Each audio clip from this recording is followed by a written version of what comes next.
Kali lagi kalian tuduhkan Pak Jokowi itu sebagai koruptor yang harus dihukum, harus dimacam-macamkan. Dia presiden yang baru turun kemarin, ya. Selama 10 tahun sudah membuat Indonesia ini luar biasa. Tidak sedikit yang mengatakan bahwa dia presiden luar biasa yang pernah ada. Ya, kalau mau jujur sebenarnya, kalau mau diadukan ya, kenapa tidak Pak SBY, Megawati itu juga kita adukan ke KPK? Karena mereka juga tidak baik-baik amat selama menjabat jadi presiden, apalagi Megawati. Kan kita tahu, Indosat dijual, Blok Tangguh di luar, dijual, mengeluarkan surat keterangan lunas VLBI, tanker dan sebagainya. Itu sebenarnya kan kalau justru itu yang wajar kalau mau diaudit, dibuktikan bahwasanya di sana tidak terjadi apa-apa. Ini kan bicara hukum ya, Pak SBY maunya. Kan tidak salah juga dipanggil gitu kan. Kalau memang mau fair gitu, jangan cuma Jokowi aja yang kalian fokus gitu. Nah, kita coba lihat ya, ini fakta. Kalau kalian bicara soal hutang dan sebagainya, Pak Jokowi itu kan dianggap presiden yang paling berhutang paling banyak. Waktu Gus Dur turun, Indonesia tuh meninggalkan hutang 38 miliar dolar. Begitu diganti Megawati 3 tahun, utangnya naik hampir 100% menjadi 75 miliar dolar. Begitu SBY 2 periode, hutangnya naik lagi 120% menjadi 168 dolar, 168 miliar dolar. Nah, Pak Jokowi turun, itu utangnya dari 168 naik ke 200 miliar dolar. Naiknya cuma 11%. Nah, kalau kita bandingin pembangunannya, Megawati yang paling jublok. Di zaman dia 3 tahun aja lepas Indosat, Blok Tangguh, segala macam yang tadi saya sebut itu. Pak SBY, apa yang dibangun? Gitu. Kalau Jokowi, satu saja, udah selalu kita bicarakan bahwa tol saja ya. Di zaman Pak Jokowi, 10 tahun dia membangun rata-rata 235 km jalan tol. Zaman SBY cuma 35 km per tahun, sama-sama 10 tahun. Yo guys, baik lagi bersama saya tentunya Uki Kelvin. Kita bahas ke yang lagi viral ya, yaitu tentang kita lihat beritanya. Tapi sebelumnya guys, jangan lupa bantu subscribe supaya kalian nggak ketinggalan update terbaru yang lagi viral sekarang ya guys ya. Nah, ini ada berita bahwasanya resmi ditahan, Hasto minta periksa keluarga Jokowi katanya gitu guys. Wah, tuh kok bisa diperiksa? Yuk langsung kita simak bareng-bareng guys, tonton sampai selesai supaya kalian nggak salah guys ya. Kita tonton baru kita komen-komen seperti biasa reaksinya. Sekjen PDIP Hasto Kristianto ditahan. Akan berikan keterangan kepada awak media.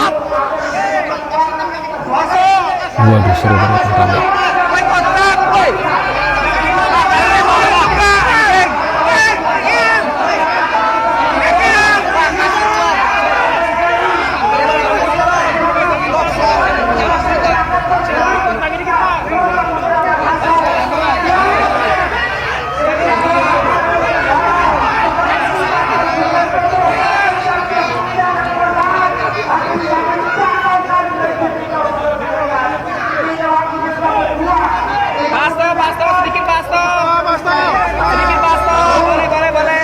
Ngomong apa nggak jelas guys.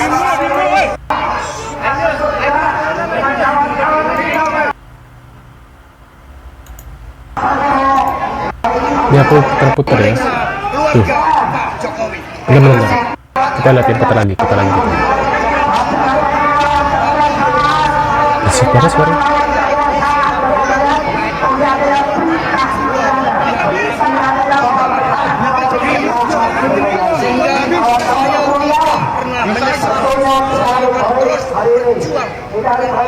Semangat semoga ini menjadi Suaranya bisa guys. tanpa memeriksa keluarga Pak Jokowi. Terima kasih.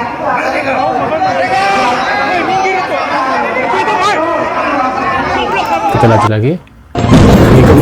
Bikin gempar Hasto blak-blakan. Sebenarnya pemilu ini 2 putaran, kami punya buktinya katanya. Kalau mau jujur, Anies lah yang menang katanya guys. Waduh. Sebenarnya ini 2 putaran, tapi nanti biar mereka yang berbicara. Ketika Sirekap dimatikan, alasan dari KPU apa? Kan banyak serangan hackers. Itu tidak terbukti, itu sengaja manual shutdown. Kita ada bukti-buktinya, programnya itu dirubah, maka Ganjar Mahfud di lock 17%. Bahkan kemudian kami punya bukti juga dari para pakar IT, ketika Jason Scrap ini dinormalisasi. Sebenarnya ini 2 putaran, tapi nanti biar mereka yang berbicara. Apapun yang menang, yang kalah pasti senang. Lanjut lagi. Hasto ngotot keluarga Jokowi diperiksa. KPK sebut tak bisa dilakukan jika tak ada laporan, katanya gitu guys. Waduh guys. Kita lanjut lagi di video selanjutnya. Saudara HK Titik-titik Hasto sebagai menyebut tersangka Megawati terlibat di kasus berdasarkan Harun surat Masiku, perintah katanya. penyidikan nomor Sprindik Keterangan 152 KPK usai Hasto ditahan. titik 000112/2024 tanggal 23 Desember 2024, yaitu dengan persangkaan dengan sengaja mencegah, merintangi atau menggagalkan secara langsung atau tidak langsung penyidikan perkara dugaan tindak pidana korupsi terkait penetapan anggota DPR RI terpilih 2019-2024 yang dilakukan oleh tersangka Harun Masiku bersama-sama dengan Saiful Bahri berupa pemberian sesuatu hadiah atau janji kepada pegawai negeri atau penyelenggara negara, yaitu Wahyu Setiawan selaku anggota Komisi Pemilihan Umum Republik Indonesia periode tahun 2017 sampai dengan 2022. Ketika penetapan tersangka dan kemudian Kubu Hasto ketika jangan terlalu menjawab banyak drama, permohonan dari pihak Hasto dalam pra peradilan. Artinya saya yakin bahwa KPK sudah mempunyai banyak bukti dan yang paling penting ya sebenarnya penahanan ini merupakan hal yang biasa. Ya, sebelumnya kan hari sebelumnya juga kita melihat KPK juga menahan orang juga. Jadi menurut saya kan tidak ada yang perlu didramatisir bahwa ketika KPK melakukan penahanan itu adalah murni bagian dari penyidikan yang tentu kita tahu bahwa ketika misalnya Pak Hasto ingin pra peradilan, KPK pun juga menjawab akan siap menghadapinya. Tadi kita dengar sendiri Pak Setio sudah memerintahkan Biro Hukum ya untuk kemudian menghadapi di pra peradilan. Dan sekali lagi ini juga menegaskan dari pihak KPK bahwa proses penyidikan ya tidak ditunda akibat adanya pra peradilan. Dan ya ketika kemudian ada pemeriksaan yang dilakukan oleh penyidik hari ini dan kemudian dilakukan penahanan, ya itu murni adalah kewenangan dari penyidik melihat bahwa kita tahu bahwa ketika ditahan ya selain karena berkas perkara mungkin sudah hampir selesai, tapi juga karena ya tadi ada alasan objektif dan subjektif. Itu dia Mas, kalau kita melihat dari alasan objektif maupun subjektif, karena ini kan adalah pemeriksaan kedua bagi tersangka Hasto Kristianto. Di pemeriksaan pertama nampaknya tidak dilakukan penahanan, sekali lagi dengan alasan subjektivitas penyidik, tapi kali ini berbeda.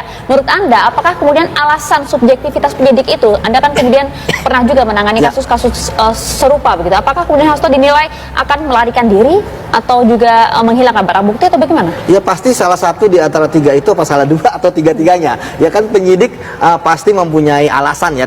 Yang pertama tadi apakah akan melarikan diri ya, artinya kemudian tidak kooperatif, kemudian menghilangkan barang bukti ataupun menghilangkan apapun mengulangi perbuatannya ya, tiga itu ya. Tapi saya pikir penyidiklah yang tahu. Namun ketika kemudian dilakukan penahanan, sekali lagi Mbak, hal ini kan merupakan hal biasa yang tidak perlu didramatisir bahwa ini ada politisasi, bahwa ini mengincar, bahwa ini ada pesanan dan sebagainya. Jadi kembali lagi bahwa penyidik mempunyai waktu 20 hari ya masa penahanan. Yang tadi saya harapkan sebenarnya pengalaman saya sebagai penyidik ketika kita melakukan penahanan itu bukan artinya kita mengulur-ulur waktu, karena begitu dia ditahan argo kan jalan. Dan di KPK pertama penyidikan itu terhadap tersangka udah pasti akan dilakukan penahanan. Berarti penyidikan KPK sah sampai saat ini. Sah. Itu yang pertama. Artinya ketika sah maka sebenarnya waktu proses peradilan yang pertama pun KPK bisa tetap melakukan kegiatan penyidikan. Tetapi Bang, ya saya melihat tentu KPK akan berbaik hati lah ya, memberikan kesempatan. Ya, udah silakanlah kami tunggu apapun hasilnya. Toh ini hanyalah formil. Kamu menang pun, ya kami tetap bisa menaikkan lagi status ke penyidikan.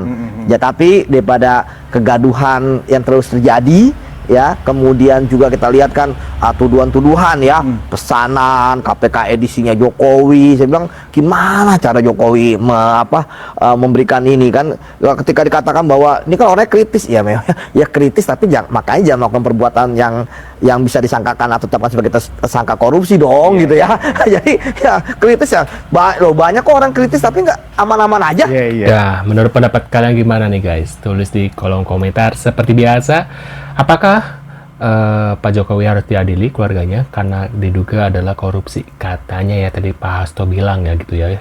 Bukan kata aku loh guys ya, karena ya aku kan hanya mendapat berita seperti ini ya. Karena ketika aku membahas politik ya, entah Pak Jokowi atau ini, aku dibilangnya adalah anak Abah lah itu. Wow, aku bukan anak Abah, bukan anak Mulyono, apapun siapapun itu. Aku hanya memberikan berita ya yang lagi viral gitu loh guys ya. Aku nggak di kubu A, nggak di kubu B gitu loh guys. Nah, menurut pendapat kalian gimana tentang berita ini? Tulis di kolom komentar. Terima kasih sudah hadir dan jangan lupa bantu subscribe dan sampai jumpa di video selanjutnya. See you guys.